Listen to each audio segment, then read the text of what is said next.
Estamos de vuelta con ustedes en la última parte de nuestro espacio, en esta conversación con William Dávila del Partido Acción Democrática.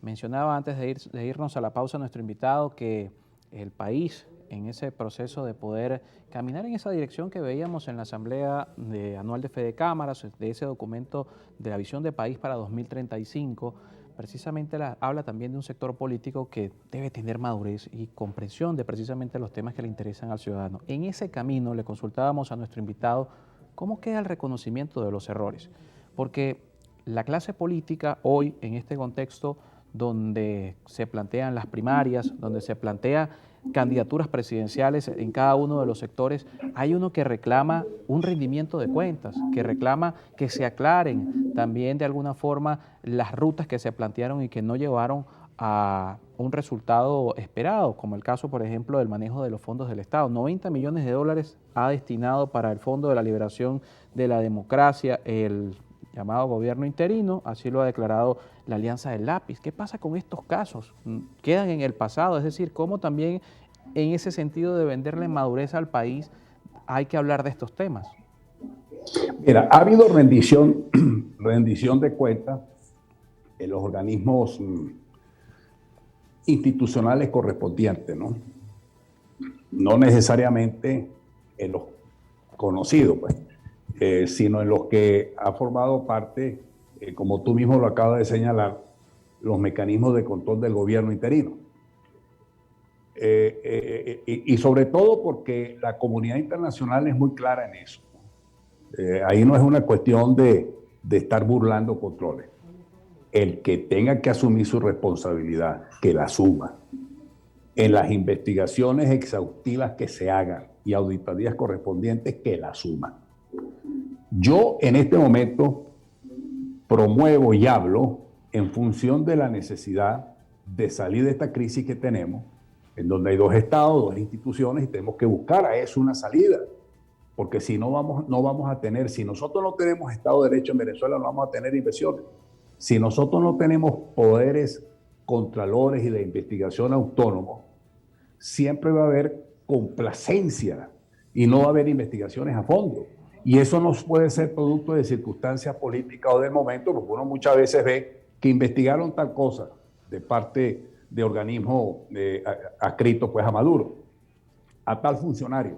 Pero eso es por las circunstancias actuales, pero estamos hablando de 22 años de gobierno, ¿no? Estamos hablando de 22 años de un proyecto político que se echó por la borda $1 trillón, que nos llevó a una pobreza de 90%, que se dolarizó la economía porque desapareció el bolívar, que aquí desapareció la soberanía y la seguridad alimentaria porque la agricultura la quebraron. Claro, pero de este lado estamos hablando de fondos... pequeñas y medianas empresas quebradas. De este lado estamos hablando de fondos que destinaron organismos internacionales para precisamente atender esa crisis y que el ciudadano no los percibe, o de así lo hacen ver en las redes sociales, las encuestas también hablan de eso, no percibe el ciudadano que esos fondos llegaron.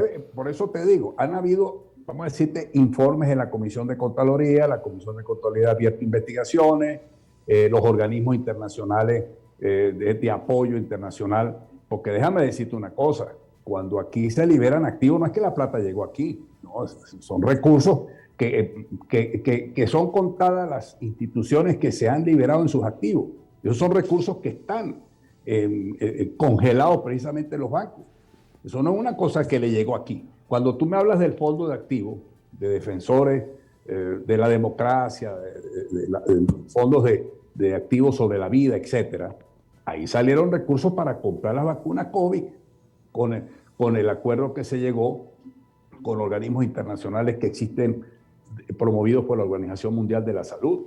Y fue el propio equipo de Maduro que impidió la entrega de esa vacuna. Cuando aquí se habló de recursos que se había aprobado en la instancia legislativa correspondiente y el equipo de Maduro no quiso que esas vacunas llegaran. Eso forman parte de esos recursos. Yo creo que lo importante en este caso es que sí creo en la investigación y que el que tenga que exponer su responsabilidad, la asuma con todas las consecuencias. En ese mismo sentido de poder unificar al país, es una realidad, lo hemos dicho varias veces en nuestro espacio, no es una invención de Carlos Peñalosa, no es una invención de Canal I. hay una disputa respecto al poder ejecutivo en algunos países del mundo que reconocen o desconocen a una figura, sea Juan Guaidó, sea Nicolás Maduro, en ese sentido de unificar al país, también de poder unificar a las fuerzas políticas en Venezuela. ¿Cómo se comienza ese ejercicio hablando desde la oposición, donde hoy, en medio de hablar de primarias, están las primarias de la plataforma unitaria, que no quieren incluir a las de la Alianza Democrática, por ejemplo, o a la Alianza del Lápiz, que no se quiere contar tampoco con la plataforma unitaria? ¿Cómo comenzar también a unificar el país desde los propios sectores políticos que pareciera no ponerse de acuerdo ni en este escenario? Carlos, hay una plataforma unitaria, hay un reglamento interno de funcionamiento, hay un secretario ejecutivo que es el doctor Omar Barbosa, hay una definición que la escogencia del candidato debe ser mediante elecciones primarias de la oposición, hay un reglamento sobre las elecciones primarias que está siendo discutido por amplísimos sectores del país político y del país nacional. Yo creo que si algunas de las organizaciones que tú mencionas no quieren participar en ese escenario, bueno, porque creen que ellos solos lo pueden hacer, o porque de repente son más puros, vírgenes y castos, bueno, cada quien que asuma su cosa, pero la plataforma ha venido estableciendo una narrativa de convocar unas elecciones primarias mediante un reglamento que lo están discutiendo, que no es excluyente, o sea, cualquier sector que incluso no esté en la plataforma puede participar, siempre y cuando coincida plenamente con los requerimientos de ese reglamento y de la propuesta de gobierno que saldrá de la plataforma unitaria. Eso se ha venido diciendo. Eso podría abrirle paso a la Alianza Democrática. Podríamos ver a José Brito medirse en unas primarias de la plataforma unitaria, Bernabé Gutiérrez medirse en unas plataformas. Carlos, yo no lo creo porque yo vi una declaración de Timoteo donde habla en nombre de todo ese grupo de la Alianza Democrática, donde dice que no van a participar en las elecciones primarias convocadas por la plataforma. Bueno, ya esa es una responsabilidad de ellos. Pero fíjate tú, tienes tú el caso de Barinas. Barinas pasó algo similar y sin embargo ahí la gente se volcó por la unidad. Todo el equipo de Maduro se volcó en Barinas. Nada más y nada menos que el candidato del canciller. O sea, llegaron a 120 y pico mil de votos, pero la unidad prevaleció del otro lado y ganó Sergio Garrido por 180 mil votos. Y también se había lanzado Claudio Fermín. Y con la tarjeta blanca en un estado adeco como es Barinas. Y sin embargo, no sacó más de 2.000 votos. O sea, hay que entenderlo. Si nosotros presentamos realmente el valor de la unidad, todos estructurados, con un candidato que efectivamente se conecte narrativa y emocionalmente con el pueblo, eso es indetenible. Eso no lo van a poder detener. Y ahí es donde viene el tema de las condiciones electorales, de las garantías electorales que deben de existir. Yo no creo que aquí tienen que existir presos políticos, aquí no pueden seguir existiendo inhabilitados. El mismo caso de que tú mencionaste hace rato está judicializada. ¿Por qué? ¿Qué sentido tiene que yo, porque estoy peleado con el otro, me voy a un tribunal y si el gobierno está a favor conmigo, me da la decisión de quitarle la tarjeta a lo que son legítimamente las autoridades del partido? Eso no es nada bueno, eso no es democrático. Para poder nosotros llevar a cabo ese proyecto al 2030 que dice Fede Cámara y lo que va a presentar la plataforma unitaria, necesitamos reinstitucionalizar el país. Tiene que haber reglas de juego claras. Aquí nadie puede invertir si los derechos de propiedad no están garantizados. Si la reinversión de las ganancias de ese inversionista no va a tener problemas de utilidades. Aquí, por ejemplo, la clase trabajadora, que en las empresas hoy día han demostrado una lealtad increíble.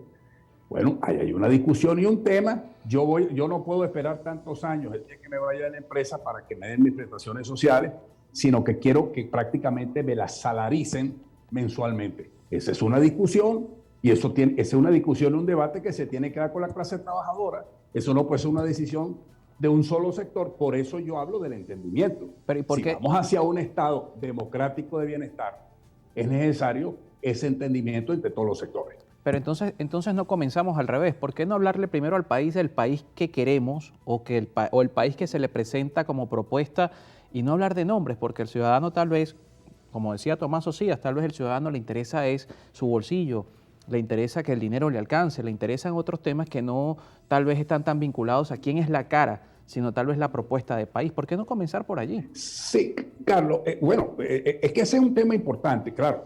Cuando aquí se habló o se habla, tú trabajas 25 años en la administración pública o en una empresa, te liquidan, te dan tus prestaciones, tú, por supuesto, es la Venezuela en que el valor adquisitivo, el poder adquisitivo tenía valor.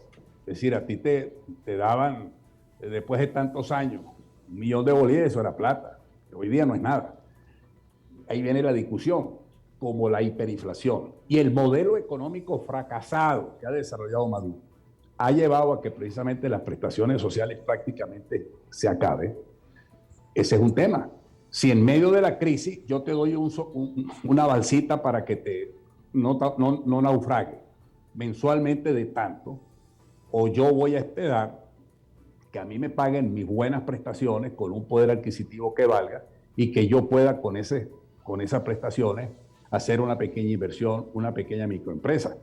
Lo que pasa es que el panorama económico se ha deteriorado de tal manera que la gente ni siquiera lo que recibe mensualmente, ni siquiera el dólar compensa la hiperinflación. Hoy tú dices $50, vas a hacer un mercado, ya son 100. Hace unos años atrás o hace un año atrás, con $50 las remesas mantenían a la gente. Hoy día ya no es así. Esa es la gran verdad. Tú vas a la frontera, Carlos, no te reciben ni el dólar ni el bolívar, te reciben es el peso colombiano. Y ahora están teniendo problemas por el alza del peso colombiano también. Bueno, ahorita obviamente que el dólar y el euro. Hay circunstancias internacionales y claro, los mercados son bastante refractarios ante las incertidumbres políticas. Vamos a ver cuando ya tome posesión Petro de la presidencia de la República, cómo se va a desarrollar la frontera. Ese es un tema muy importante. Nosotros tenemos que desarrollar la frontera. Yo soy del criterio de una zona franca fronteriza entre el norte de Santander y la zona occidental del país, para poder normalizar un comercio, desarrollar inversiones. Son 2.200 kilómetros de frontera porosa. Eso llegó a ser una frontera de las más vigorosas de América. Cerca de 10.000 millones de dólares anuales era el movimiento de capitales en esa zona. Hoy día no llegará ni a $700, ni a $700.000. Entonces, ahí tenemos una propuesta importante. Yo soy de los que creo que el norte de Santander, Táchira, Mérida, la zona occidental, debe ser una gran zona franca fronteriza en materia agrícola, en materia cultural, en materia de comercio, porque de esa manera nosotros vamos a generar empleo, vamos a desarrollar una economía muy característica, muy sui generis y sobre todo la vamos a hacer más segura y vamos a evitar que sea una zona controlada por grupos irregulares vinculados con el narcotráfico. Bien, ojalá escuchemos más propuestas de este tipo. En este, como mencionamos, el contexto hoy es que si la primaria, que si el nombre, cada quien anunciando sus candidaturas, pero muy pocos han sido los planteamientos que se han podido escuchar. Bueno, ya escuchábamos parte de algunos de los que presenta William Dávila, que también está poniendo su nombre a lo interno del Partido de Acción Democrática para que se dé ese debate de la candidatura presidencial de esta organización. Muchísimas gracias por acompañarnos estos minutos. William Dávila estuvo con nosotros vía Zoom y con esto nosotros finalizamos nuestro espacio la tarde de este miércoles. Recuerden que estas entrevistas están disponibles en nuestro canal de YouTube Carlos Peñalosa en Contexto. Nos vemos mañana nuevamente a la 1 de la tarde.